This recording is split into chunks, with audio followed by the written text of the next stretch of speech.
Plus sérieux maintenant, la première journée de travail des députés au Parlement européen. Avant l'élection du socialiste Enrique Barón à la présidence, des premiers éclats de voix ont retenti dans l'hémicycle au moment du discours d'ouverture prononcé par le doyen d'âge. Le cinéaste Claude Autant-Lara, âgé de 88 ans, mais surtout député du Front National, s'est exprimé devant des travées presque vides, tapissés de rose rouge par les députés socialistes de Mohamed Ben Voltaire au métissage culturel catastrophique. Son discours a été très vivement critiqué.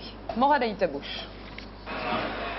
Un parfum de scandale pour cette rentrée parlementaire avec un discours plutôt sulfureux de Claude Autant-Lara, chargé grâce à son âge avancé de présider la première réunion de l'Assemblée. Mais la plupart des députés ont boycotté le cinéaste français élu sur la liste de Jean-Marie Le Pen. Les socialistes, les communistes et les écologistes ont quitté la salle avant même le premier mot du doyen. Ils ont vite été suivis par les gaullistes et les libéraux, choqués par les propos tenus par Autant-Lara sur l'hégémonie de la culture américaine. Nos cultures, mes très chers frères européens, cette menace ne nous vient que des États-Unis d'Amérique, hélas, et elle est terrifiante. Seuls quelques députés des droites européennes et une poignée de conservateurs britanniques ont écouté sagement défiler tous les clichés du discours d'extrême droite.